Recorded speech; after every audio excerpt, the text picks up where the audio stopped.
And welcome, everyone. Yes, welcome. Hello.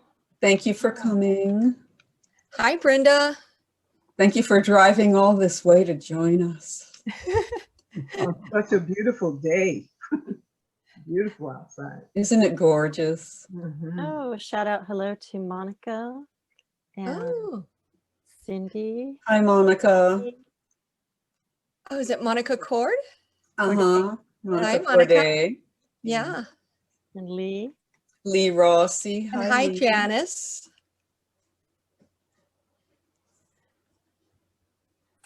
It's like a preview of Monday as well. Yeah. Lois. Oh, hi, Lois. Thanks for joining us. And Marianne, I'm glad you came too. Cindy and Lois were there last night as well. Oh, poetry man. What happened last night?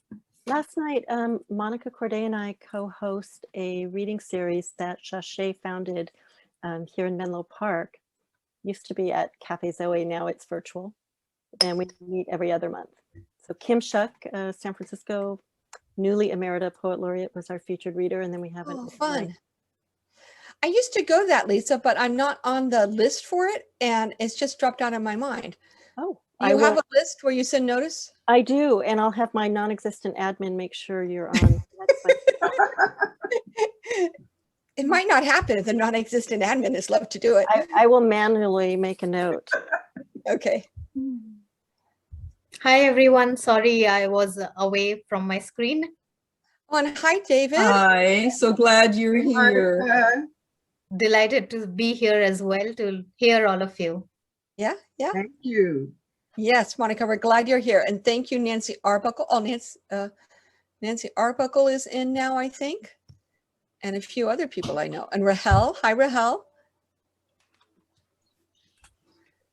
Poets have connections, it seems, like a big poetry community. I've been spending a lot of time the last couple of days inviting people. It's so nice. And River, who I scarcely know, just met her online. She has joined us. How kind of you to come, River.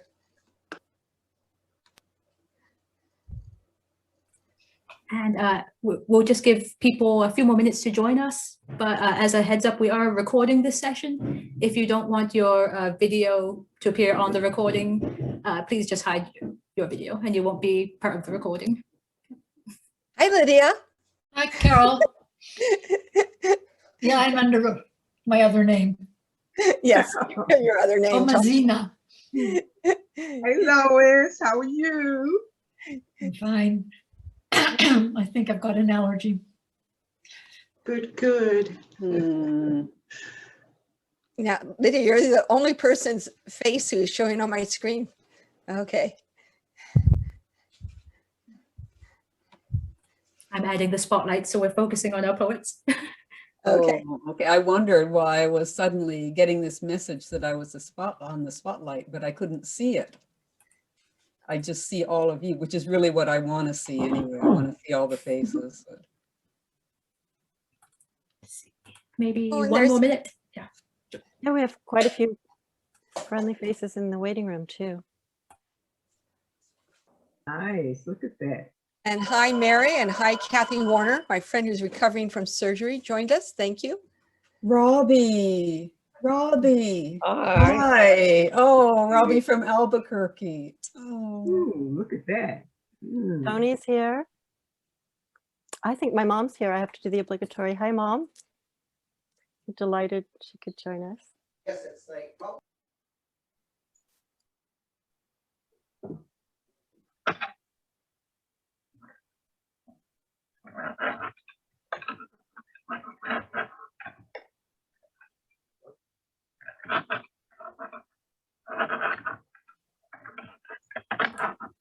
Sounds like something's being sawn. Scritch. Yeah. Maybe we can get started. Let me put down this so we can see everyone. I'm missing, oh, I missed Carol. Sorry, Carol. Here we go. Okay. Yeah, so let's get started. We have 37 people here. A lot of people. Audrey Kalman. Hi. I can't see you, but I see your name. Hi. Yvette. Hi. Hi. Any other shout outs before I start the welcoming? Or? I'll be quiet now. Oh, okay. Thank you everyone for coming. Happy Poetry Month, and we'll kick it off. I'll be very brief. We'll be listening to our amazing poets, starting with East Palo Alto Poet Laureate Kalamu Chaché, Carroll Park, former Poet Laureate of San Mateo County Elisa Rosenberg, Peter Neo Carroll, and Diane Lee Moomey. After the recital, we'll have a panel discussion between the poets, so feel free to post your questions in the chat and we'll verbally read them aloud to the panel. Lastly, don't forget we have our second poetry reading party next Monday and our haiku writing workshops on April 16th and 20th. We'll post the links in the chat for you to register. If you'd like to access live closed captionings, we do have those in your Zoom toolbar. Click on the CC icon and start subtitles. So without further ado, I will start with our first poet. Poetess Kalamu Chaché has been serving as the East Palo Alto Poet Laureate since 1983, the year in which the community became the 20th incorporated city in San Mateo County. An author of 3 volumes of poetry and a recording artist on solo and band projects, Chaché continues to help bring the arts closer to people's hearts in her community, the greater San Francisco Bay Area and beyond. Here we go.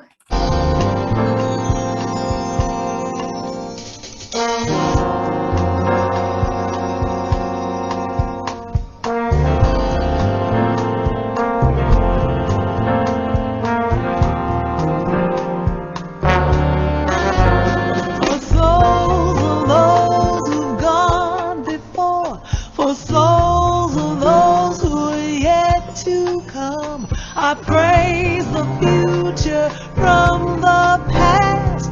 I do the generation dance for you.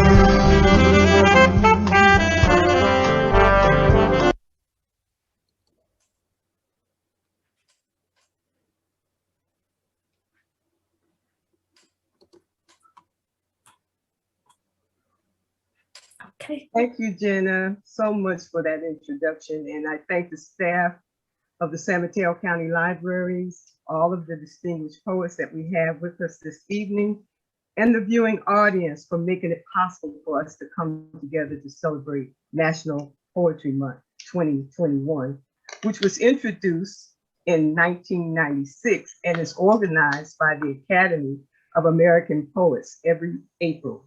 And I'm very, very happy to be a part of this occasion. Oh, what a year 2020 was for everyone living here on the planet. We witnessed with our own eyes the suffering, pain, injustices, inequities, and state of the world that people had been enduring for far too long, for the whole wide world to see just how disconnected we have been in our lives as human beings. Here is what I noticed from what I was seeing with my own eyes from us being here on this planet. 6 feet apart. 6 feet apart became 6 feet under for millions throughout the world in 2020. It was a vision that no one in humanity had ever experienced before in life. It was a time of mass confusion and disbelief. We realized that we were all connected by the coronavirus pandemic. One by one, a body count record was being kept to mark that another person's life had been taken by a devastating disease that cracked hearts like thunder. We were left with memories of those who had just been with us just a year, month, day, or a second moment ago. Our hearts ached over not having closure through funeral services and rituals. The life we had grown accustomed to suddenly disappeared, and it would never be the same for us ever again in our lifetime. As we stood by the door of a new day, we knew that the time had finally come to face ourselves and make better changes to live out the rest of our lives, being more aware of and transformed by our understanding of why we had been born in the first place, to take care of humanity and the good earth. Mm, mm, mm, mm, mm, mm, mm. Oh, and for those of us who have lost so many of our loved ones in this coronavirus pandemic, as well as other times in our lives from so many other strange and unusual and difficult circumstances, let alone what naturally happens to us as human beings here on the planet, I offer these words of comfort for each of us at this time. Always cherish the moments. A loved one dies, the heart cries. Living in sorrow, you can't think about tomorrow. Life has come to a standstill. Sadness is all that you can feel. A life that once shined bright has faded into the darkness of the night. You feel that it will be made of and gone through, and you won't feel that you will ever live again. But live is just what you will do again, because we are all made of a spirit that must serve a purpose of a greater benefit. The departure of a loved one helps us to know that death is how life really must go.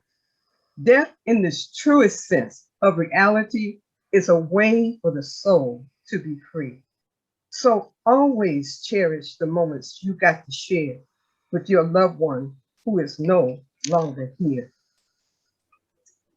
And I want to thank you so much for joining us this evening. And we're here to celebrate National Poetry Month. And I hope that you will go inside yourself and be with yourself and be at peace with yourself to discover that poet that I know is right there inside of you. So I leave you with this one. Poetry brings you to life. Poetry is a very beautiful literary art form. It helps to uplift your soul. It brings your experiences to life in ways that can inspire others to cherish the life that they have been given. Poetry helps you to pay attention to the thoughts and feelings that you have from living the life you live. It motivates you to express yourself to the fullest degree of your awareness. Poetry brings you to the realization that you are here for a very short period of time and must live your life in ways that will uplift the lives of others for as long as you are living here.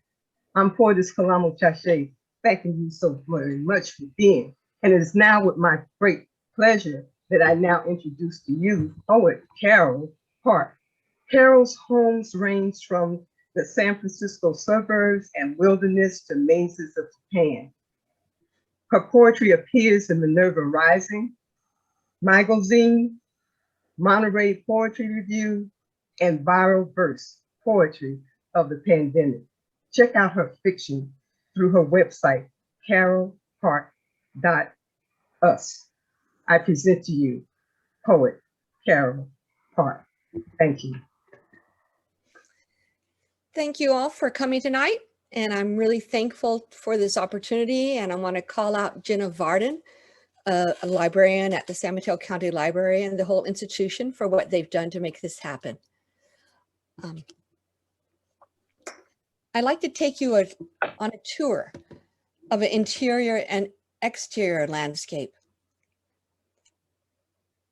Many of us attending this know well about what happened in August last summer, but some may be from other states and might forget that 600 fires were ignited in California by a dry lightning storm.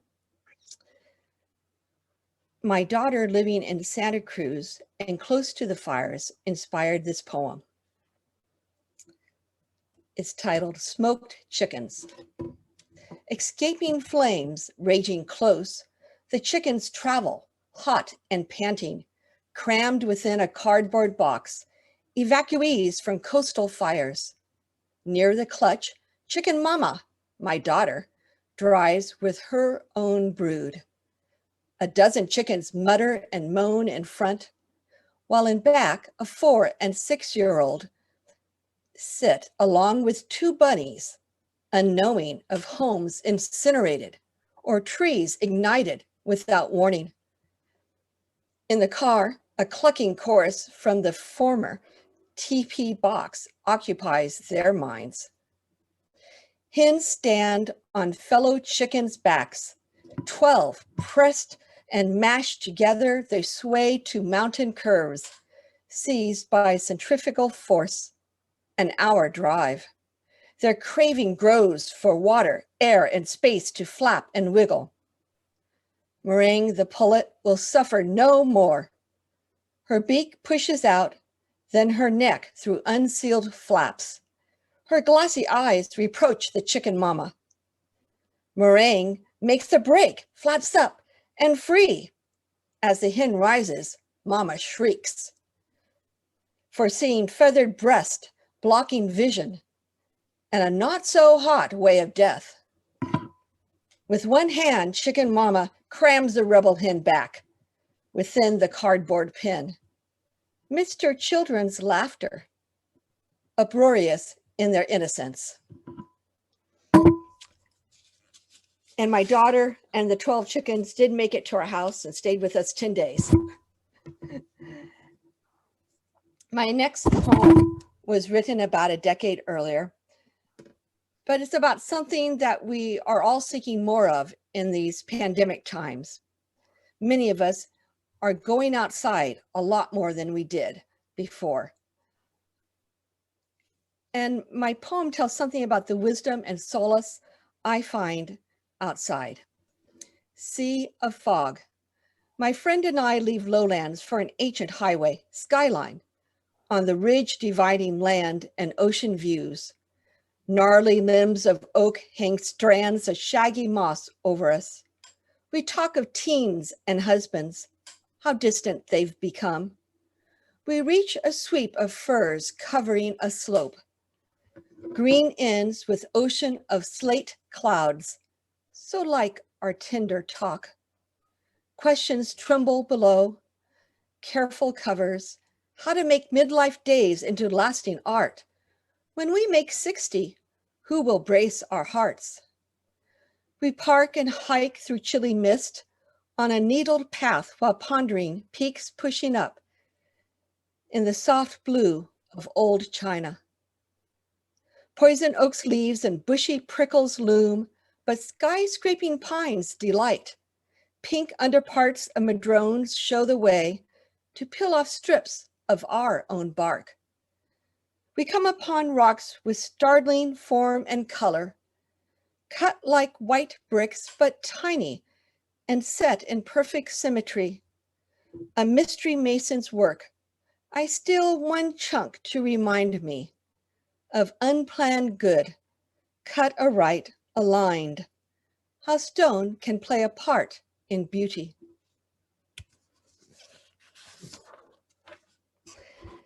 Now here's another poem of the pandemic. As I spent more time in my backyard, which I count myself very fortunate to have. And it's about choices. It's titled, That Cat. I scribble lines in my mind about that feline invading my backyard, how the white and turd brown thing leaves poop in my veggie garden, how its paws cover up my baby's chard sprouts, how that cat has the gall to stare inside and taunt our miniature poodle, souring my thoughts. But still, pink hyacinths draw my eyes, jeweled crowns standing close, like a crowd of joyous congregants, near where that creme and caramel cat sullies my soil. Someone coaxes my focus around a U-turn. That emerald flat stalk with exponential blooms, each tiny as my pinky's tip, call my eyes, my mind. I note how tiny peppermint goblets crowd close, stand together like a choir, belting out careless praise refrains, sing a beauty now, past, and coming.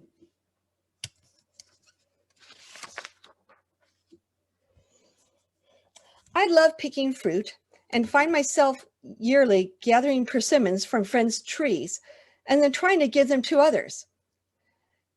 Their reactions really vary. Often people have strong feelings about persimmons.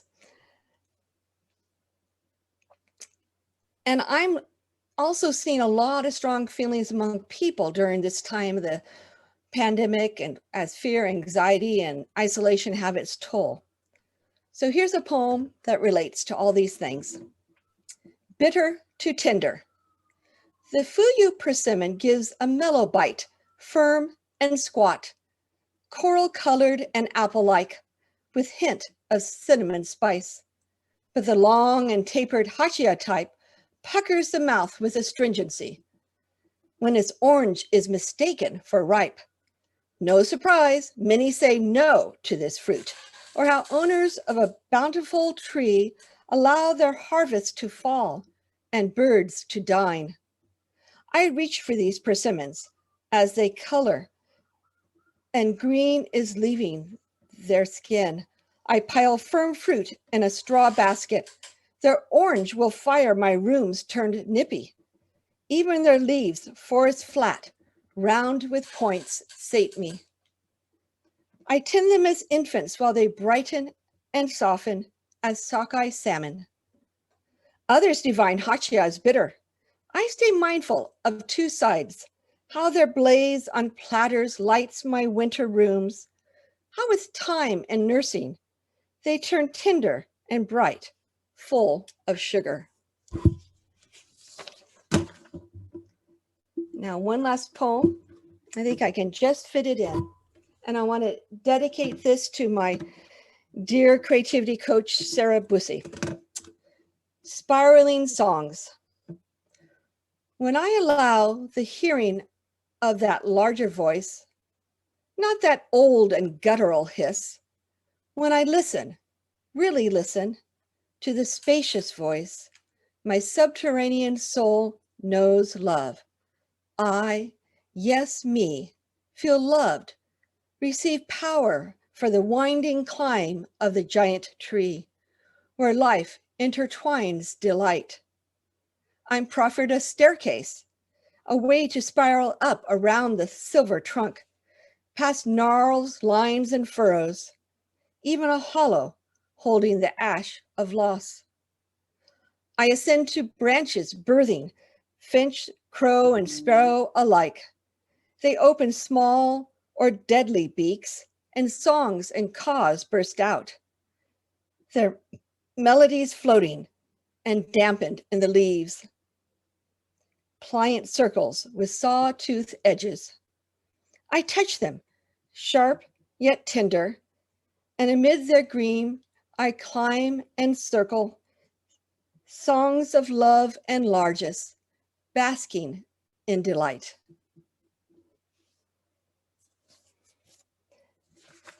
And thank you all for lending your ear.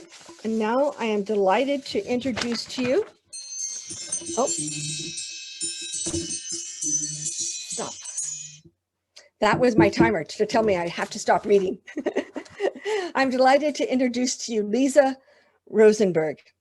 She served as the 2017 and 18 Poet Laureate of San Mateo County and is the author of the wonderful poetry collection, A Different Physics.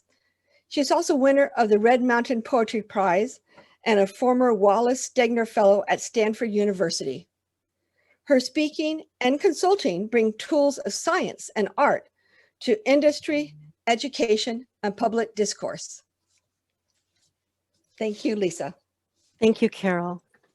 Thank you to my fellow poets, to everyone who's here tonight, and to the libraries who support the Peninsula poetry community throughout San Mateo County, and the Board of Supervisors who created the Laureate office. All of that has made for such a vibrant literary life on the peninsula and down toward the South Bay, such as I don't remember in my many years of living here. So I'm grateful to all of you. I'm just going to read a few poems. I'll read a few from A Different Physics, which is here, and possibly from an anthology, and then some new pieces as well. People often ask, since this is National Poetry Month, I know we're going to talk a little bit about the art itself. And one of the most common questions we get is, what do you write about? You know, what are your poems about? And that's almost impossible to answer because of the way things coincide and the confluences within us as to whether or not something comes out as poetry. But I know that the stuff that often finds its way into my poems or starts me thinking is, especially nowadays, things like weeds and stars and birds and mathematics, geometry, and models. And so I'm going to read some poems that touch on all of that, starting with a very short, one of the oldest poems in my collection, about my favorite fossil that continues to speak to me in ways that I'm still finding out. Archaeopteryx. Perfect as Nike. Head bent, feathers arrested. The imprint of upturned wings, a likeness to wonder at. Your last flight, dear prototype. These next two pieces go from the soil to the stars, and both of them are, I guess you could say, pandemic poems in subtle and not so subtle ways. And the first is called Seven Sisters. To see the Pleiades in a cluster of weeds. 7 constellated starbursts of dandelion. Plain-faced, wearing joy's hue in a season of grief and birth, in starkest proximity. How quickly they'll be seed heads, sheer globes whose tiny pilots the wind lifts to root elsewhere in soft geometries. While above us, the distant shapes we name to orient ourselves still turn, unchanged, by stories more dear to us than siblings. The next piece is called Equinox and All, and the title is a nod to the William Carlos Williams poem, Spring and All, which was also written during a pandemic. It was Thursday. It was warm. Equal hours of rain and sun to match the parity of night and day. To catch me, half wonder, half anxiety, taking solace in names as crows gathered in the neighbor's cedar. And juncos filled a canopy of oak here. A small backyard in the suburbs. A small parcel equal to any before the stars. A season arrives, defies confinement. We dress for contagion. We quantify calm. We dance in separate rooms. We might rechart the stars, scour the old maps as if their errors were not ours, and scrapping them could right the world. Such vacant streets, only birdsong, and cautious distances, and faces of oxalis rooted beside the fence.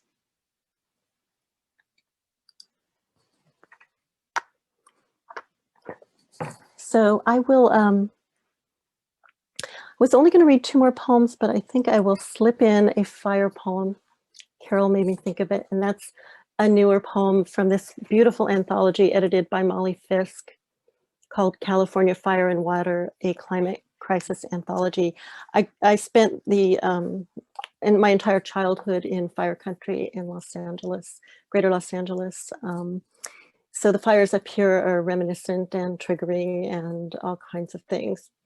And we learned early on to read the sky. Fire sky. First, sweet smoke, grass heads and dead wood, the undergrowth undone in one swath of heat. How faultless the motes, the dull lens of dusk all day, mantle of ash, umber streams, untold, inscrutable beginnings. So these last 2 poems are both somewhat sonnet-like, but not classically sonnets. And I read the first one just to honor poets who have come before me and who work beside me and who have been mentors. In particular, Ivan Boland, a dear mentor who passed away almost exactly a year ago. The word poet in Greek is maker. And I wanted this poem to honor the poets who have, whose work has touched me and helped me learn, whether they've been dead for centuries or live across the world or whether they are nearby. To the makers, I want to tell them, all of them, the living and the dead, not about gratitude. I want them to know, to tell them that it happens years or ages after their labors. It happens with their book in my hand on a bowed page at or near the end of a phrase. A fissure opens onto the deep lake of their making, its slate skin and forested rim, tools strewn on the silty bottom, wavering shapes, soft with life, along grooves and shanks.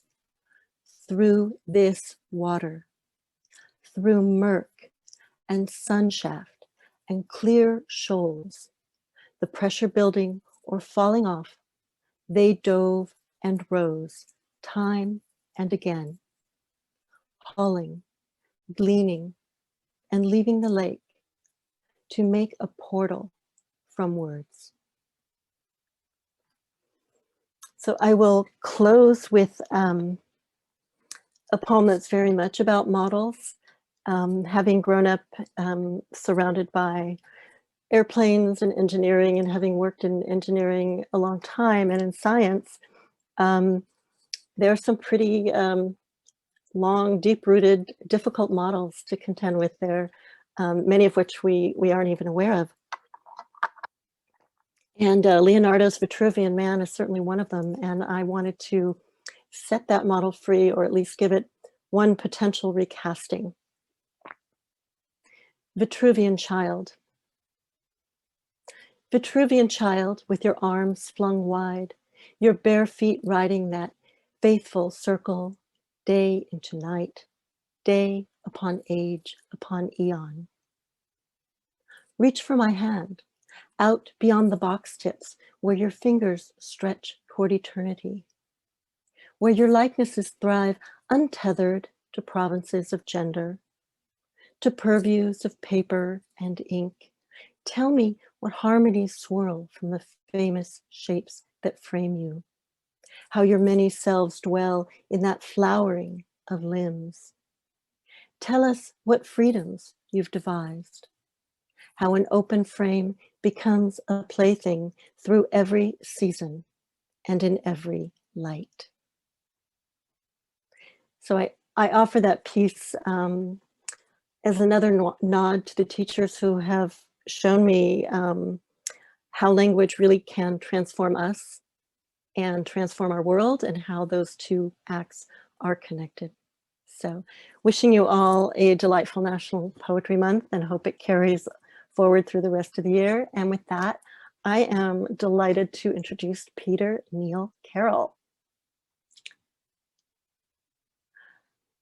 Peter has published, he's probably the veteran among us in terms of books, over 20 books, including 5 previous collections of poetry.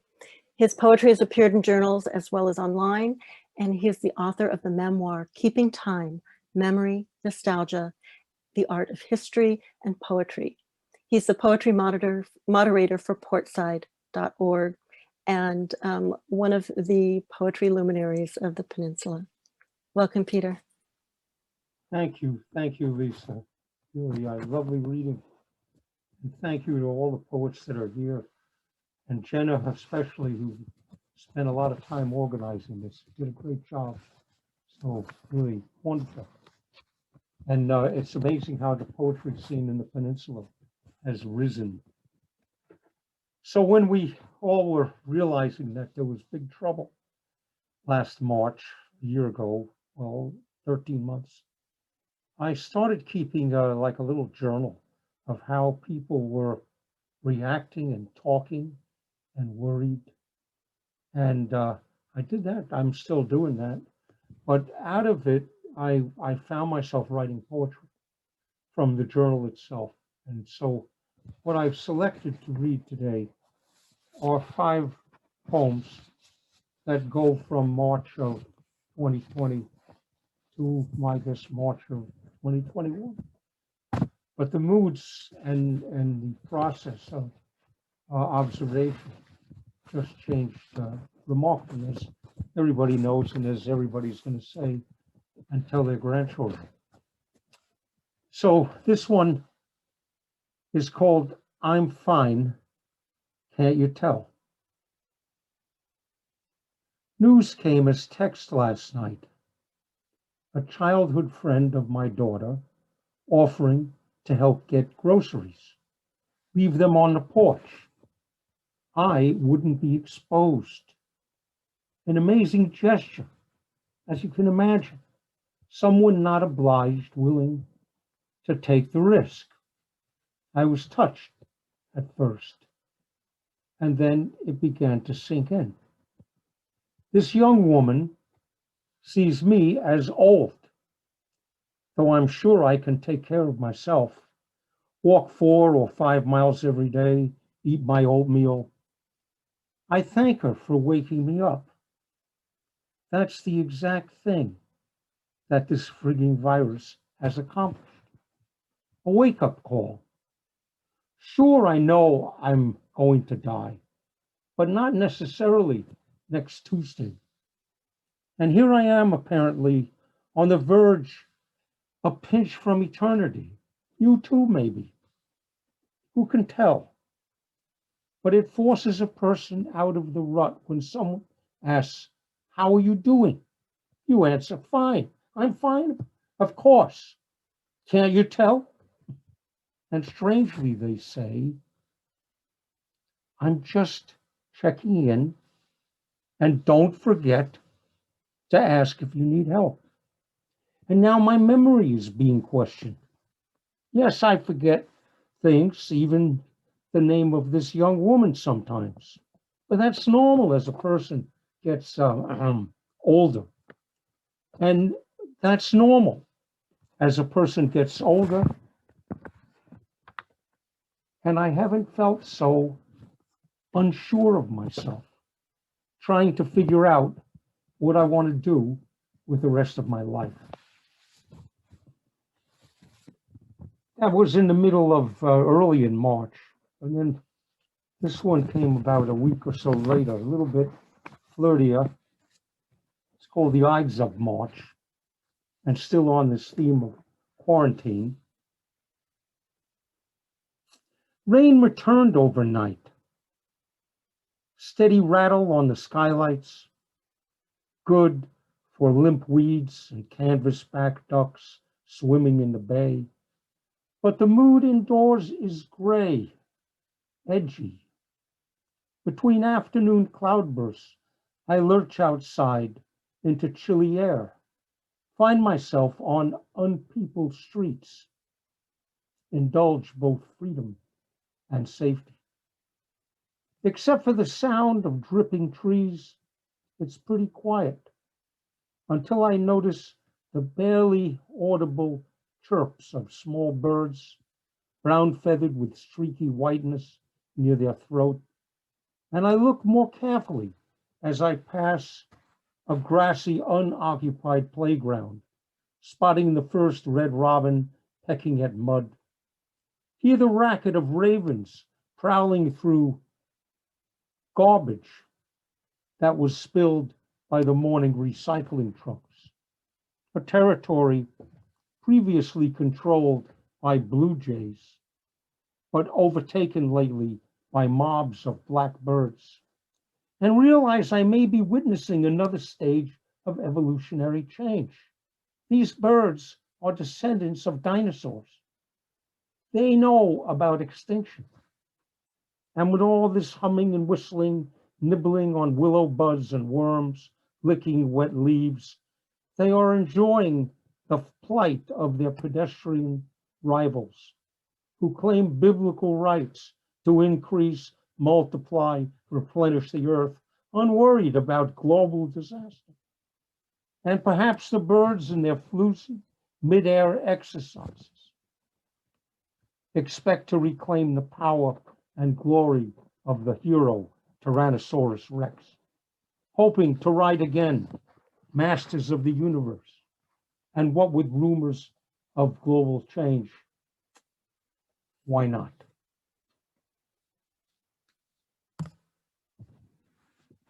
This poem is part of my escape route at one point. It's called Another Country. Heading to the seashore at Half Moon Bay, I spot an old white fenced cemetery. I must have seen it before, but maybe because I lived indoors with gloom for half a year, I just pull over to explore. What I find on untended grounds, straggly vines crossed with gnarled roots, a weak sun peeping through cypress branches, not a speck of green, one gravestone scattered on gray flinty dirt. Few names legible, Portuguese, French, Spanish. The first white fisher folk settled by the coast, born in the mid-1800s, most died 50 years later. And a few stones stand erect, polished, hinting of heirs still living nearby. Slowly, it comes to me. Empty places between tombs are surely the unmarked ceiling of what lies below. Skull bones, anonymous as crabgrass and weeds. All signs erased by wind and weather, neglect. What prayers they spoke, what plans they'd made, do not matter. They've been lying quietly for ages. My mother in her late 90s told me to plant azaleas at her gravesite, saying, I'll be dead a long time.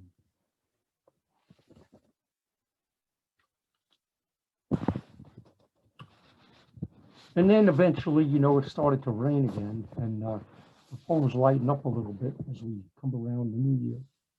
This is called Rain. A hard wind blows off the sea, returns the rain. We can't have enough. Drought almost every year. But today the sky opens. Streets empty, only dutiful dog walkers must explore the wet. Most folks stay home. Nothing so important to tempt departure. A day like this years ago, I came upon her, I'd been watching from a distance. She curled behind the wheel of a blue Dodge sedan, wiper blades keeping time to a poem she read aloud. I could tell she was experimental, though not impulsive. Had anyone else ever recorded the pulse of rain? She seemed like the type I was looking for. She waved me into the car as the rain tapped on the roof. She said the rain had always been her friend, allowing her to bundle in sweaters, whatever the season. She loathed the naked outdoors. Just now I see her wistful at the front window. I suspect she's praying the rain never stops. We are kindred. I gather kindling for a fire.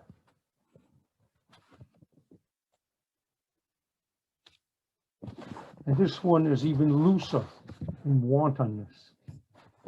I call it falling in love. Is it the tree that catches the light, or a red-breasted robin that annoys the buds to sprout? 6 days before Valentine's, the birds are back, zipping from magnolia's fruit to the chartreuse willow branch, first to nibble on, then to digest, and recall the spontaneous pleasure finding itself reflected in the glass of my front window, cooing to that stranger cooing back. And selfishly, I think it had fallen in love with me, as another romantic robin had done last year, remembering what my religious neighbor once said: you can fall in a hole, but not in love.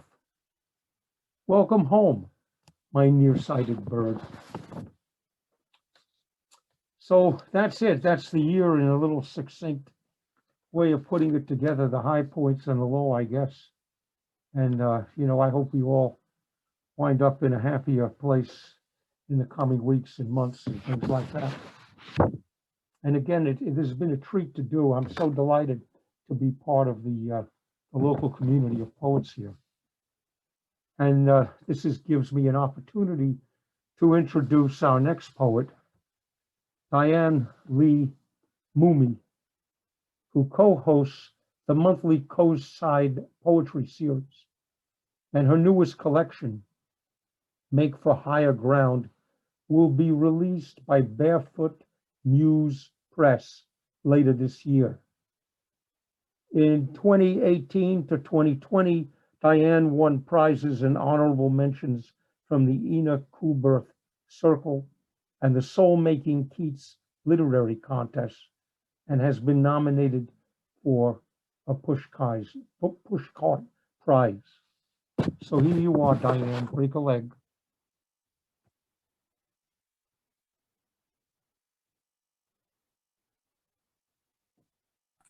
You're muted, Diane. Unmute yourself. How professional of me, my goodness. You wouldn't think I'd been Zooming for over a year. Anyway, thank you. Thank you, Peter. Thank you, Jenna, and all the wonderful poets, everyone who made this possible. I'd like to begin with a few pandemic poems. Christmas Day, 2020. Between pathogens and California fire smoke, midnight marked 9 months and 8 days of masquerade. Missing your mouth, and the way one corner always curled upward after a joke. Must do still, even behind green cotton leaves on blue sky mask. Missing your mouth, the tiny chip off one tooth behind the yellow paper smiley face. I know it's still there. The way your lips shape around each word. If only I could see them, I might know what you are saying. I'm missing your mouth, The lips still so kissable, I'm sure, and so beyond my reach. Your mask smiles, though. Black and white tiger stripes ride up your cheeks at both sides. The calligraphy of your brows, their brush strokes sweeping up and down with every word. So missing your mouth, learning your eyes, the crinkle lines at outer edges, how your orbs are truly lavender. I thought they were just blue. Learning your eyes.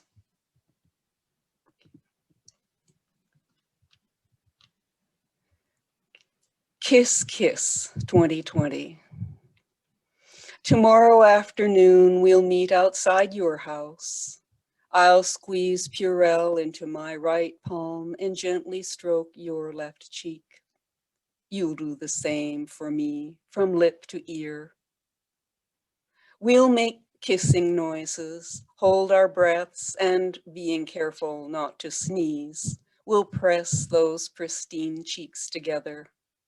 Our mingled hair will flutter in the wind. I won't care that you don't ask me in for fear of pathogens.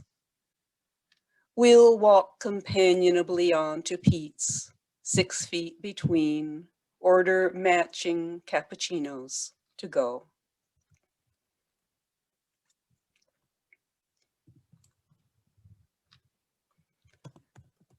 Pandemic picnic, a proposal.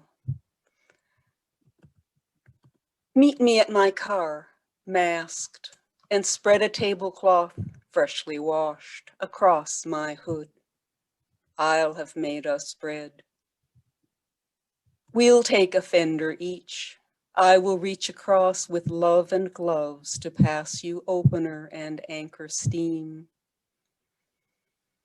Sanitize your hands, a dish, a mango, and a knife, make slices, turn the rind.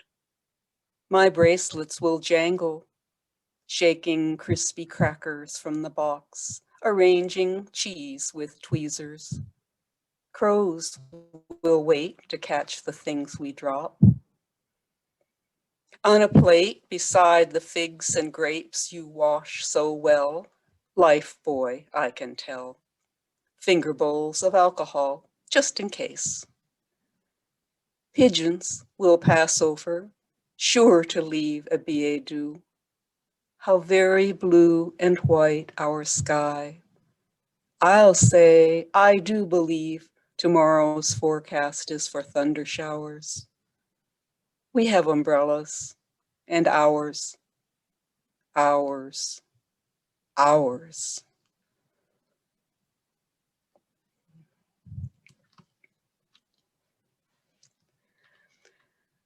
This next one is a memorial. It's one that's going to be in my new collection. Deciduous, a ballad for Tim. Our paddles dip in unison. We do this well together. My bow, your stern, the dog between. We've had a change of weather and only loons are talking now. Small snow, the empty trees, the delicate bones of hills behind. The black and white of these are all around our red canoe. Our silent maple blades in synchronistic change of side drip with small cascades, and circle after circle grows across the empty lake. Behind, a swimming beaver slaps and wake is crossing wake. You bring us in, I tie the lines, the simple tasks of docking. I'm carrying our packs ashore, but only loons are talking. The do-si-do of making camp. We do this well together and hammer stakes in unison, unwrap the tent. We tether every corner tight. We kindle fire, cook. We meet the dark with sleeping bags, the dog between, and books. She rarely barks. We have had other winters, true. I always wondered then about our weather, when and if we'd see a spring again. Beneath the trees, our pages turn. The Coleman lantern hisses. The dog is snoring. We exchange the briefest goodnight kisses. Making coffee, breaking camp. We do this well together. But white caps, wind, and lowered skies promise heavy weather.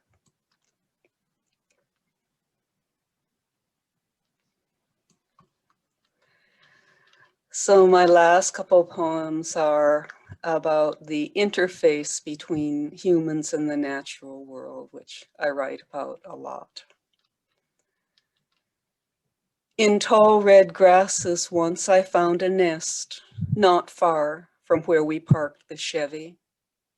Twigs and stems were finely twined.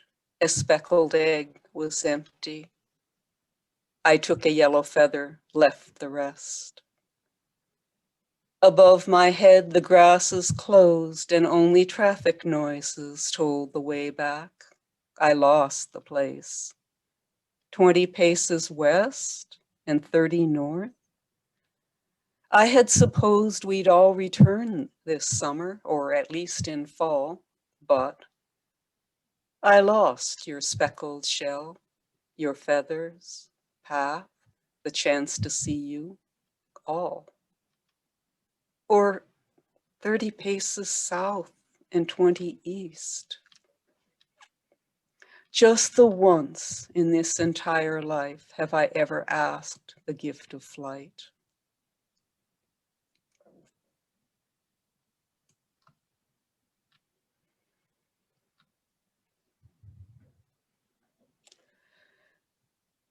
Sardines are running, says the stranger, pointing, while in low surf, 8 curved backs bob at fish we cannot see.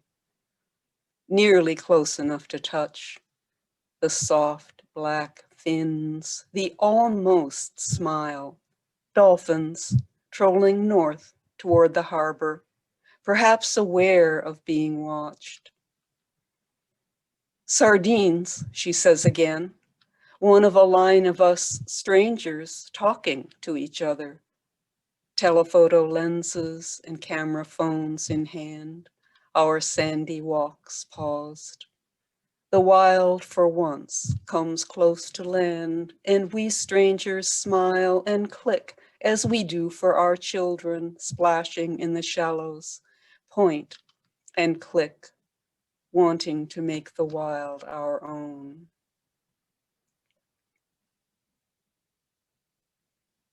And I think I have time for one more. It's a very short one. This is another coast side poem.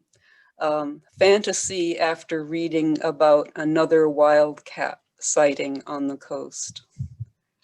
Timeshare at the country club. Just imagine I'm a golfer. Look, you see my ball beneath the bushes. You're too wild and I can smell you, wet cat. Leaves a rustle, twigs snick snap, you can have it. Take it where it rolled, watch me use another.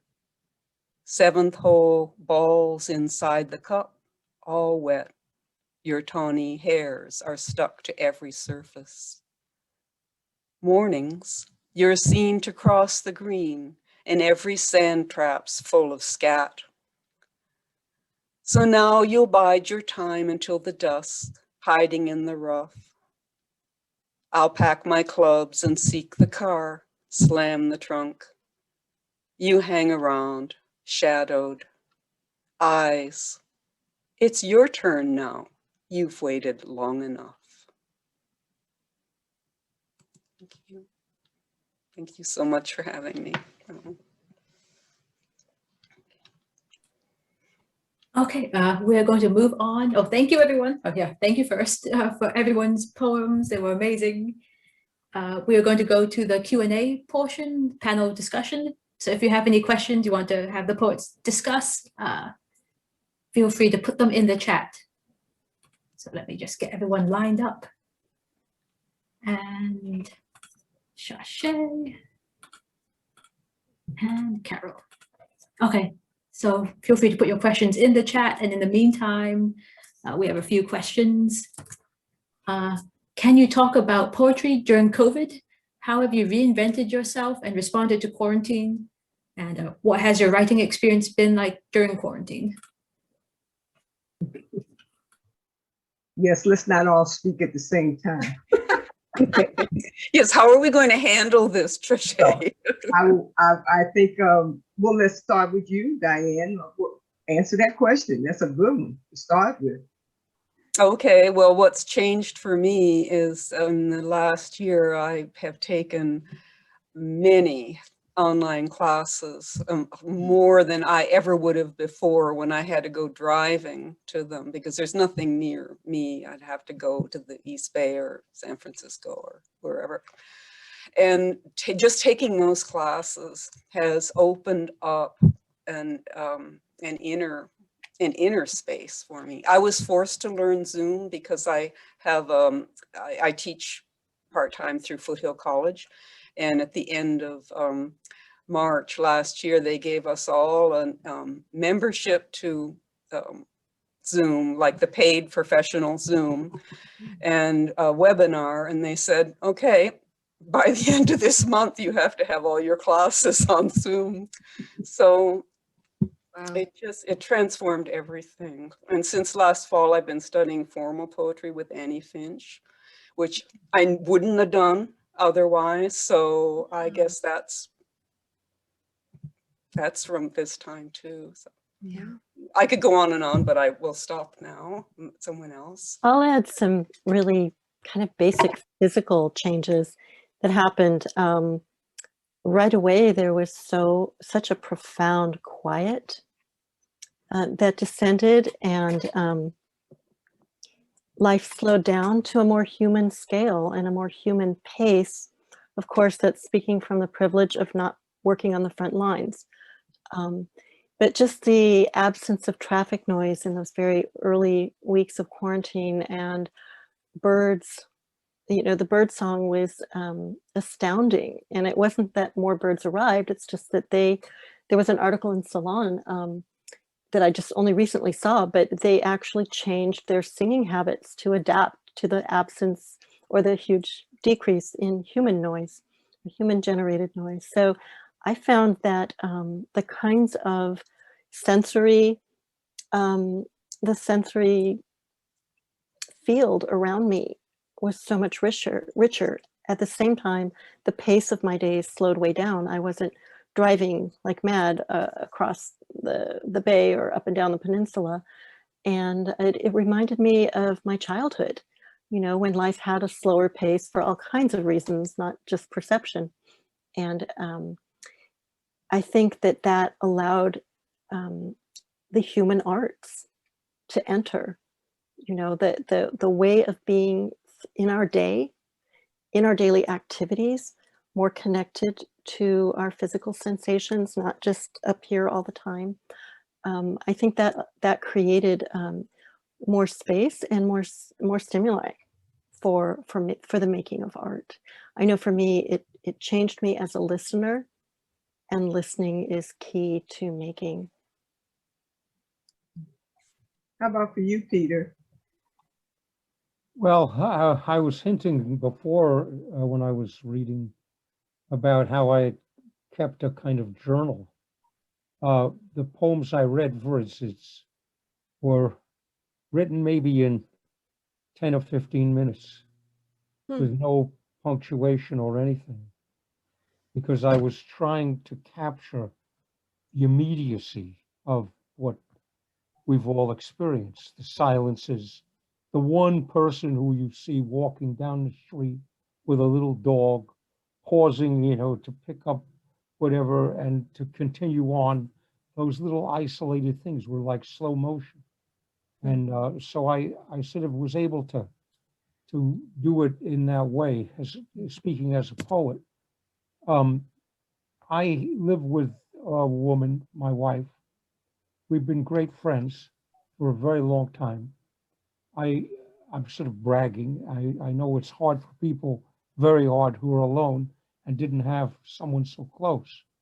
But I've always considered us lovers. And yet the intimacy we reached in this last year was so much more intense than anything I imagined would be possible. You know, it's not like we were throwing stones at each other from time to time, but, you know, quite the opposite. But there was this realization that our world had shrunk, and we were Adam and Eve, and starting over in many, many ways. And that intensity, you know, I hope stays and lasts exactly like that. I have a feeling that what will happen is we'll start having people over for dinner on a Saturday instead of just eating alone quietly or something like that. But it's extraordinary, and people that I know who do live in pairs have said the same thing. How about for you, Carol? What everyone else said is also true for me. In the beginning, there's a big adjustment with having my husband working at home. He wasn't used to having his wife interrupt him, and we had a little dance we had to learn. You know, there were frustrations or hurt feelings, but now we've come through, as Peter said, with much more involvement in each other's lives. It's been great to be able to have lunch with him several days a week and have him doing more of the household chores, you know, pulling the laundry out of the washing machine, that kind of thing. I've been writing more poems. I think that's because of what's been talked about here. It's just all the uniqueness, all the emotions. I've revived friendships with people that I hadn't talked to for a long time. I've had phone calls and Zoom calls because there were people that I was missing, the people I used to meet when I go to gatherings. But these people weren't close friends. They're just kind of acquaintances. And so when I needed to connect, I find myself reaching out to friends from when I lived in Japan or from college days. And that's been wonderful. And I've started going to groups that I wouldn't have gone to, like, you know, there's a Shut Up and Write for the California Writers Club that was just not the right time in my schedule, but, oh, there's Shut Up and Writes online. Oh, I can meet people at 6:30, 6:45 in the morning and say hello and start writing. And so finding companionship in writing that I didn't have before. And I've gone from a lot of frustration with Zoom in the beginning when I was asked to tutor a 6-year-old who knew very little English. She'd just come here from Japan, and trying to tutor on Zoom was just hellish. But I got down with it. I got so I could do it. And then I'm doing a English group, and that used to meet in Starbucks or someone's home. We're doing it on Zoom. And we might keep doing it that way. So, because it's been nice not getting in the car as much, like Lisa was saying. So I have more naps now. Yeah, so these are some of the things that have happened in my life. And I finished another draft of my novel and got it sent off to someone and got it back, and then got it worked on it again, sent off to someone else. And now I need to go back to that again. So it's been very productive writing wise, and also reading, because I'm not going to plays and movies. And I'm reading more. I'm still accumulating more books than I can read, but I am reading more. And did you say naps? Naps? How do you spell that word? Is that in? How do you spell that word? Wow. Me too. I vote for naps too. Yes, definitely. Chaché, you're too young. You don't need naps. Oh, really? What happened to me was just out of this world. I mean, I just went crazy with gaining all kinds of knowledge of things, you know. Everybody knows me, knows I've been a very, very busy person for a very, very busy time. I'm not only in the poetry, but I'm in jazz, I'm in blues. These art forms kept me busy a lot. And I'm very community grounded. So I'm a go-to person that people start calling me up. And so when this first happened, people just start calling me up. They be from sad to mad to upset to depressed, all these emotions. And the root cause to me turned out to be where it was because they just hadn't cultivated this being alone and being with yourself, to go within, to listen to what you have to say to you. And as an artist, we dwell in that environment. I mean, this is like a no-brainer to me. I mean, wow, I know how to be by myself to get things done. As an artist, you have to. I mean, there's some people who do this chancy thing of, you know, trying to be out in the in crowd and trying to do their work at the same time. But, you know, sometimes that's not the best way to do it. You have to be within and be quiet, listen, and just roll it out, however way it comes out. So in the very beginning of our time today, you saw me do this video. Oh, why did I discover that? Because now I'm gonna go crazy with doing those things. Now I gotta learn how to monetize that kind of stuff for not only for myself, but to help other artists to be able to find another visual way to be able to get their work done. Yeah. So it's something. It's been on. Yeah. You have to learn to be friends with yourself, yes, to be alone like this. And for those of us who do live alone, it's been, I mean, for me, it was an enormous challenge. Just, okay, here I am, me, myself, and I. And yes, I can go walking with a few friends 6 feet apart. And, you know, we do that, but there's an awful lot of hours to just learn how to be friends with myself. And the intimacy, there's an intimacy about Zoom. I mean, a few people have said this to me, and it feels true that it's just, you're not surrounded by a lot of noise and activity. It's all like here in this circle, and all those dear faces are right in front, and their expressions, and it's just another dimension of living that I'm really rejoicing in. And I haven't written a Zoom poem yet, but maybe. Oh, that's good. Diane, I wondered if the fact that you live alone is part of what's given birth to so many wonderful poems of nature and relating to animals and birds and so forth. You know, these things that are hard on us can also give birth to beauty. Yes. Although I think so. Diane's poems have been full of those beautiful things, at least as long as I've been reading. Oh, great. I just met her, you know, recently, so. Hey, I want to call Chaché's attention to something you might not have seen in the chat. It's so heartwarming. Louise Moises says, following Chaché on Facebook was an ongoing comfort for me during the pandemic. Oh, how sweet. How's that for the kind of thing that poets Yeah. Because I became quite the communicator on Facebook. That's where I lived and breathed a lot of times, and was able to be sure to get a lot of information out in all those different art forms. And it was just very painful and hard to see how artists were just struggling. Some of them were not being able to adjust very well to the pandemic. And, you know, the thing about artistry to me is that it leaves you with a sense of hope. It's not like you're trying to be blind to what's going on in the world, because you're in the world too. And it's just will probably be a matter of time before things catch us up with you, if it ever will happen. But you know, we just need to. One day I just remember sitting down and I just decided to say this to myself. You know, this is an example of how the creator has just got fed up with everything.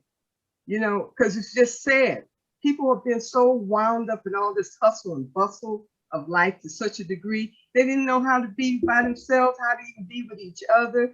I mean, I just felt a sense of joy knowing that parents and their children will be really, really, really reunited in a very special, beautiful way.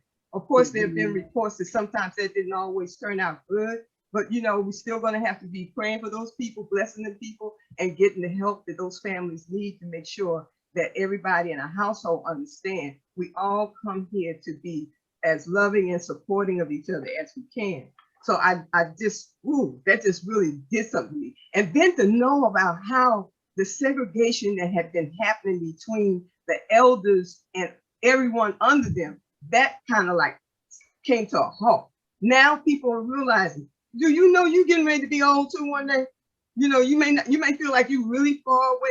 I started being around people in their 80s and 90s, and I found them putting younger people to shame because here they are with a good sense of humor. They have a vision. They're still being productive, and I just love hanging out with them. You know, and I made it a point to have from children to elders on my call list and be in contact with them on a regular, consistent basis.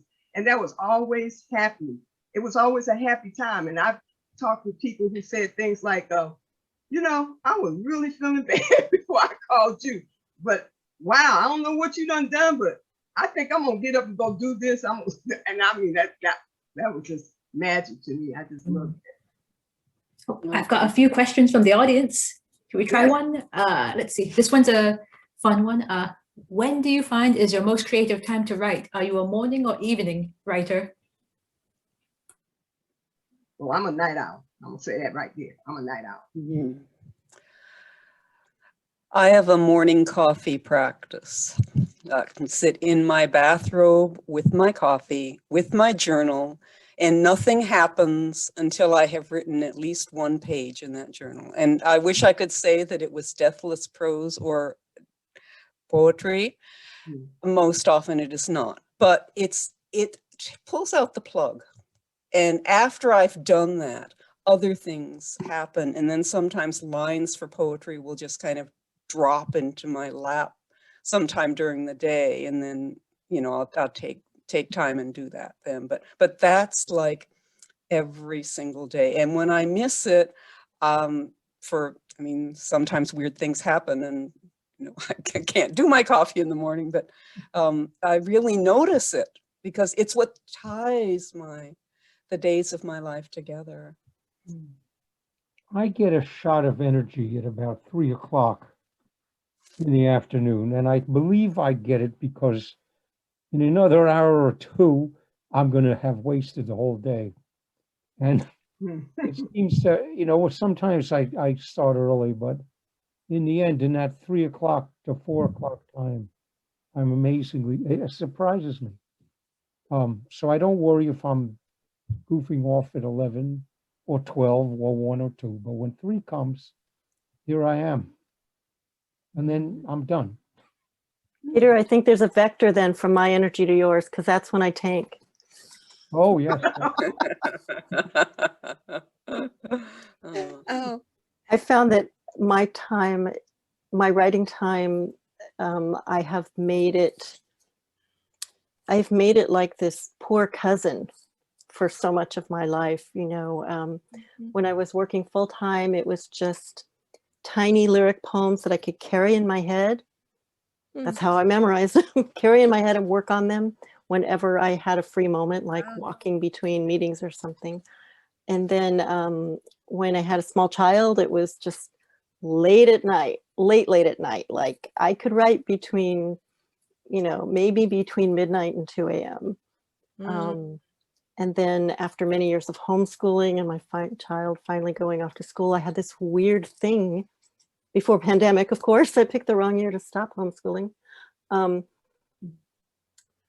There was a coffee, like sitting outside with a coffee and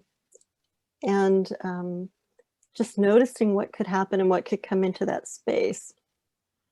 So, and you know, things were still busy, but I had different kinds of spaces, and I decided to make it a practice, you know, or a protected time for the most part, because whatever other duties flood into the day, I hadn't had that particular time slot available ever that I could remember. And I found that it's a very fertile time, because I have not yet let myself get totally hooked in to the list of the day, or, you know, the running list of what has to be done. I used to just push it all to late night, and I still find late night is productive. because I'm just used to that. And like Chaché, I know Chaché might post something at 1 a.m. online. I know she's a night owl, but the morning space for me is really it's a listening, receptive time in ways that I hadn't realized just because it hadn't been available. So I'm very grateful to have that at this time. How about for you, Carol? I want to put in a word for being a variable kind of person. I have heard many people advocate having the same, time every day to write and it being very helpful. But like Lisa says, for long periods of my life, that hasn't worked for me for one reason or another. And, I had a 3-month period during the pandemic when I was up in the night for an hour, 2 hours every night because of health issues. And in the morning I feel rotten and maybe I wake up later, So I've needed to release myself from feeling like I had to do it a certain way that someone else did it. And there may be one day I don't do any writing at all. And the next day I'm at the computer for 6 hours. Now with the aging body, I find that doesn't work very well. I need to get up and down a lot. So in different periods of my life, my writing habits have really changed. And maybe I haven't been as prolific as other people that way, but I'm just learning to say, hey, that's me. I like having my fingers in many different pots. We're all just so different. A few years ago, I was a professor for a short time, and I went around years afterward and interviewed Decades. people I had gone to school with. And about half of them were married, were attached, and the academics were still doing their thing. And then there were the ones that had left academia or flunked out or whatever. Every academic had their own study, without question. They would go in there, they would close the door, and nobody, whatever they did, they did. And the ones that were not in academia had no place to go but to work in front of everybody. And I decided I would never have a private office that I would close the door, because that's what life is. Being able to be in a monastery and be so, precious, because all these precious things they do in those studies don't amount to anything anyway. See? Really. Okay, Jenna has another question for us. Oh yeah, so it's kind of been answered in the chat. If anyone else wants to chime in, how critical is it to have connections in the industry to get poems published? Is there a preference for print versus online magazines for publishing? Well, I find if, nobody will honestly say this in public, but if you know the editors of magazines or you have ways of reaching them, it's a hell of a lot easier to get published than trying to submit to a contest where they have 1,040 people before you online. They just, whatever they say about it, nobody could handle the quantity. And it really helps to have somebody up there. Are you talking about a book, Peter, or an individual poem? I think both. I think that's really shifted a lot. I did put a couple resources in the chat bar already, but I think the digital era has shifted that. I mean, sure, it's helpful to have a connection, but and some places are really slow, like over a year response time. But enough places now accept simultaneous submissions that you really can, spread your work across a lot of venues. And there are so many digital only, online publications, and many of them open to first-time authors, doing early in their writing careers, that it seems to me, at least compared to the 80s, the 90s, much easier now. But it takes persistence. You can't just send out one thing now and then. You really have to be sending your work out a lot, persistence and luck, because you never know what the timing might be. I'll repost those few links, but Entropy magazine always has a list of who's open for submissions. Duotrope. I love Duotrope. And Poets and Writers Online. And if you do, the other kind of connection is to ask writers if they know of, places that might be a good fit in terms of style or theme, you know, a lot of times places will have a Mm. thematic issue, and that can be Mhm. really helpful. So, Mhm. you know, and maybe I'm just speaking as, you know, from a obviously different experience than Peter has had, but I do think that it's easier without connections now than it used to be, just because of the number of venues has multiplied so dramatically. And what have you So that's seen, the number of Diane? poets. Diane, what have you seen? I missed a couple words. I said, what have you seen in this area? I have seen, it's true that there are many, many more venues now than when I first started sending out, which was when everything was on paper, you know. But there are many, many more poets submitting. So I have to say it's kind of, it feels about the same. It was more fun before because I would actually get written responses to my mostly rejections, but, which I liked that connection, and I don't get so much of that now. I have more things accepted now, but there's not quite the personal connection. But what's really made the super difference for me is when I started studying with working poets, with Julie Brooke and Annie Finch and that. And not that, you know, I mention their name and it's an automatic entree anywhere, but somehow it has shifted my energy into seeing things in a way that I never did before. I'm meeting new poets, peer poets, people who are working at what I'm working at, like specifically the formal poetry that I've been just dying to do for the past few years and just finally made the connection to, you know, last fall. And I can't explain why exactly, but having that world, the poetry teacher, working with Kathleen McClung, who is a magnificent teacher, it's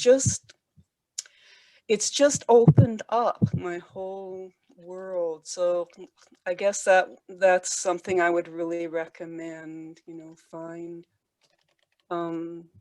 find places to study, find people you really connect with to study and to work with.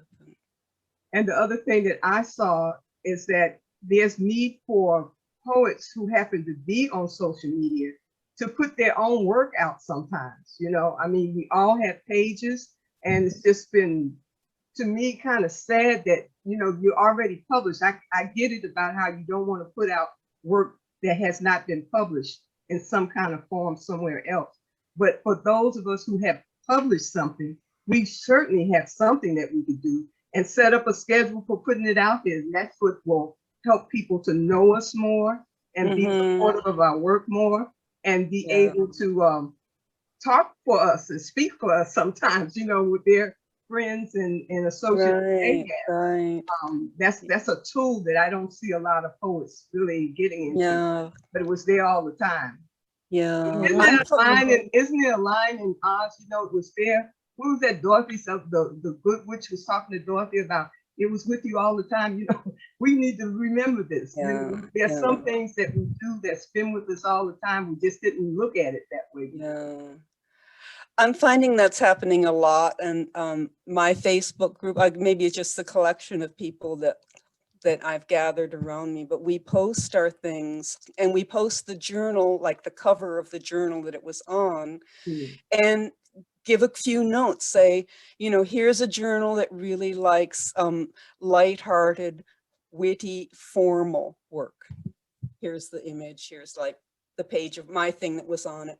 And a few people have thanked me for that, saying it's really good to know, to see like the connections, to see the possibilities. And so I'm seeing a lot of that. It's hard not to be jealous because I have a jealous temperament.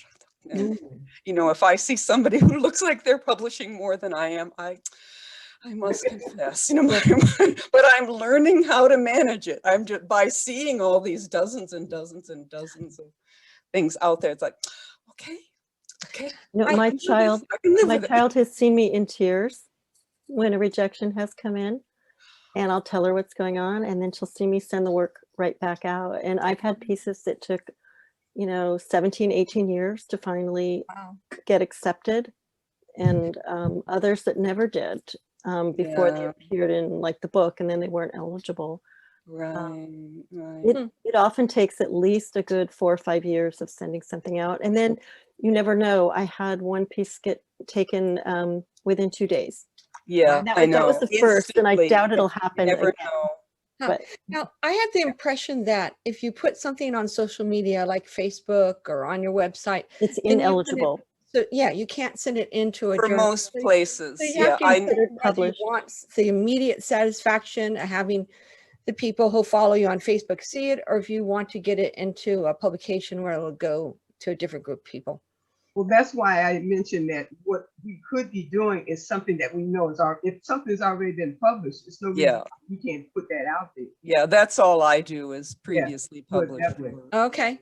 Mhm. Well, great. I hadn't thought of doing that, so now I will. Yeah. I thought it was kind of like, well, then the publication, no one will buy it, and they need someone to give them money. So I was looking at it that way, but all these people will never buy it anyway. So why not? Some Jenna, will, we got another question, Jenna? Oh yes, I know we're almost at end time, but let's end with a future viewing one. What are your future dreams and or projects? Okay, let's go with you, Peter. Oh, well, gosh. Future dreams. I have a manuscript that I'm about to start shopping, and I would like to see that get done. And just because it'll be there, it'll be real. And, cool. I would really like to do more public readings such as this than I have in, the last 12 months.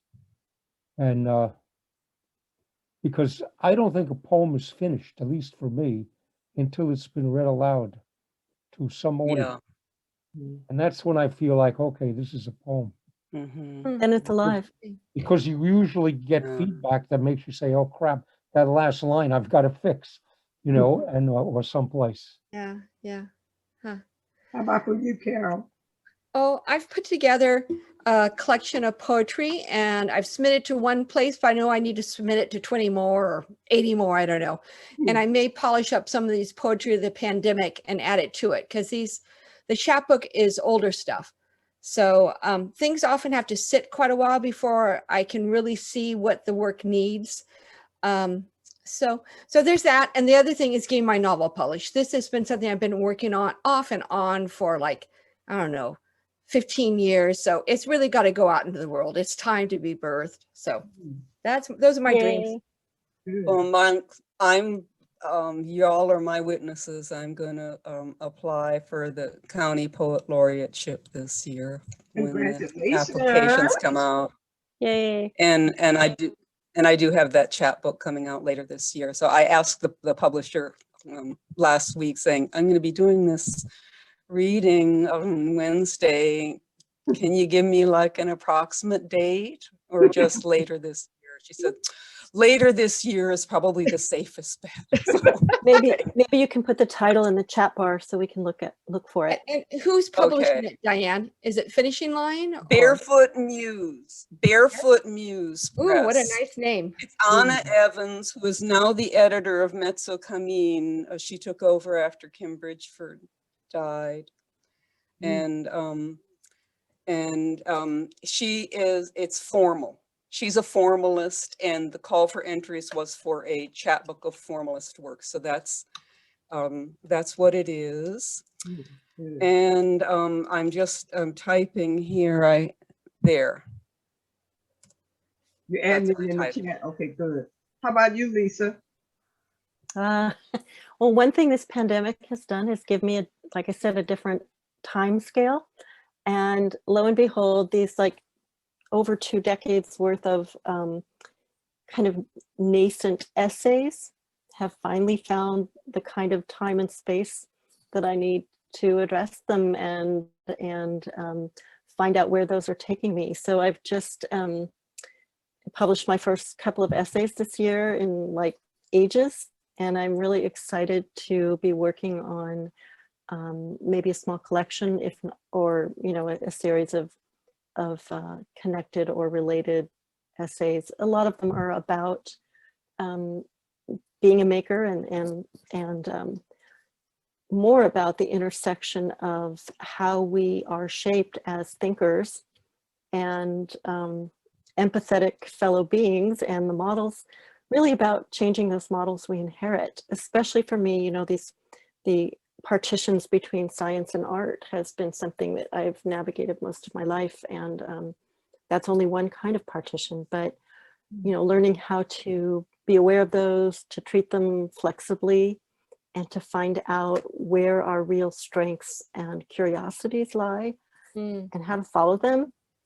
And for me, it comes out in noticing how I've been learning and working in poetry. It's usually specific, and sometimes comparing it to how I did those things in other fields, and looking at the connections and ways to move forward. So I'm hoping that's work that people can connect with, whether or not they have a strong grounding in any of the fields that I happen to work in, because it looks at the larger questions. Well, last year for me, I noticed that I didn't see the evidence of a lot of poetry being online by youth, the youth population. And I also didn't see a lot of evidence of poets who I call elder poets, people who are much more senior than we are. More than me? Being able to be connected. Stop talking. I don't want y'all to talk. Don't give your age away. But I just didn't see the evidence of them really being connected, because they weren't on Zoom. They didn't know anything about Zoom, for the most senior of us. And so I just felt for them. I mean, wow, if it hadn't been for what they had done, we wouldn't be in the positions that we're in. So on the youth side, I decided to go ahead last year and came up with a plan to launch a first ever youth poetry contest that's going to be targeted for youth, middle school, high school, and college undergraduates who are living in or from East Palo Alto, Belhaven, and also North Fair Oaks. And so all of this stuff is coming together beautifully, because I lined up with the Cathania Peace Collective to be able to be the fiscal agent to take care of all of the financing and raise money for helping to fund this project. And then I'm talking with the library, because I always saw our library as being, especially San Mateo County libraries, let's give a shout out to them. But to keep them going, we need to have more things happening that's really elevating not only poetry, but focusing more and more on poets in San Mateo County. Because there's a lot of us here, we don't know. Some of us don't know who's all here doing what, and it would be nice that we spend time to get that kind of thing together. So that one day when a family decides that their grandmother is getting ready to be 100 years old, and they want a poet to write a poem for her, they have a directory, so to speak, to go to and be able to make contact with that poet and commission them to be able to write something to benefit their family. So yeah, it's a beautiful thing with this creativity thing. It just takes a lot. It takes you in a lot of different directions and stuff. And hopefully through the library system, we can look at a way to have those voices be more than Zoom. Also, just start doing more things to just publicize and promote poets in San Mateo County more. I would like to see that happen in the future. Chaché, I have witnessed your amazing ability, like a superpower, to get children, students, really young kids, and teens enthused about poetry and enthused about their possibilities. Yes, indeed. They have them, they're right there. They've been with us all the time, all they need is the adults to make opportunities for them. So as I mentioned about this contest, I'm really looking for some of these poets to be thinking about, hey, either they do it alone or partner with some other group, or get a cadre of poets together to sponsor things. I'm planning for this contest to be happening. It's called the first annual Word Slam Youth Poetry Contest right now, with the National Poetry edition of National Poetry Month edition right now. But I'm planning to do it again in the fall for a year-end celebration of poetry. And just, can you imagine what life is going to be like when all of a sudden we start seeing these poets coming up, springing up from all over the place, and they're, you know, being able to be seated at the poetry table. That's what I want to see happen for them. Yeah. So Jenna, where are we now? Oh, so we're actually, it's 8:08, so I guess we should start packing up. Oh, that's But- beautiful. See, this is what happens Yes. when we get poets together. We don't know how to stop because we got things to say. Yeah. We haven't had our coffee and cookies yet. Go. Yes. This is Oh. beautiful. Jenna, you did Oh, very Monica good has job. her coffee. And a big Jen- thanks to Jen and Chaché Rosemary. for contributing this idea of having the panel. Yes. And I think Oh, she thank deserves you. a round of applause. Oh, thank you. Thank you. And just for all Absolutely. you've done for the community during this pandemic, Chaché, it's very apparent. Thank you so much. Yes.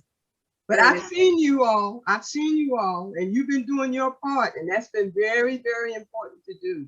You know, so that we get to see there's a lot of us out here doing things, you know, and we can do more things. And I'm looking for that to happen for this year and beyond. Yeah, that's a lot coming from you because, you know, I just got back onto Facebook a couple months ago after having divorced it for a few years. And just seeing how much you post is like, oh my God, when does that woman sleep? Like, Oh, they're I'll give you the talking about the today sleep. that come out, all these. Yeah. I'm coming after you now, Chaché. I didn't know you were posting on Facebook. I'm going to follow you. Okay, that would be good. That would be good. It's just a lot of, I'm just doing whatever I can do. All of us got to answer this question. What can I do with the Yep. spirit and the life and Yep. the talents and strengths and gifts that I have to help make this be a better world for us all? So if each of us would answer that question, we each are going to come up with something practical that we can actually do. and pull it off. Yeah. I think people are starting to hit up. I want to be able to thank everyone and Rosemary and Jenna so much Yes, for indeed. hosting Yes. us, and Chaché for organizing. Thank you so much. And for the folks who tuned in from hundreds and hundreds of miles away. Mwah, mwah, We're mwah. grateful to have Yes, everyone here. Robbie. But thank you, everyone. It's thanks to all of you for actually being here and doing the readings. And we wouldn't have the poetry without the poets. That's why I'm not a poet. Oh, Thank yes, you you for are. putting Yes, it you are. I mean together. to tell you about that. Yes, you are. and Honorary. remind everybody again of what's going to happen next week. Yes, Monday. I put it in the chat, but if please come and listen to more poetry. I do not have everyone's names memorized. Oh no. So there's Lee Rossi, Tony Press, Monica Cord, Hillary Cruz Mejia, and I think Lisa remembers the other ones. Sorry, I just went blank. Joe Cottonwood. Yes, Joe. Yeah, Joe Cottonwood. They will be reading same time, 6:30 to 8 p.m. On Monday. So feel free, please register. You'll hear more awesome poetry. Yeah. Thank you all. Okay, Bye-bye. thank Be you. well. Thank you so everyone. much. Thank Wow. you so much. Have a good Don't night. forget Thank to you. save the chat, everybody who wants to know what was said. It's a nice big fat chat. Oh So, yeah, that's right. Save that. Everyone's been quoting your poems, the parts they liked. Yeah. Good. Thank you, everyone. Part of what they like. We just couldn't capture it all. yeah, they're capturing it all, right? The entire poem, right? Bye-bye. Bye. Have a good night. Night, everyone. Bye-bye. Thank you. Bye-bye. It's a long Thanks day. again, Jenna and Thank Rosemary. you. I'll close the meeting. Have a good night, everyone. Bye. Bye-bye.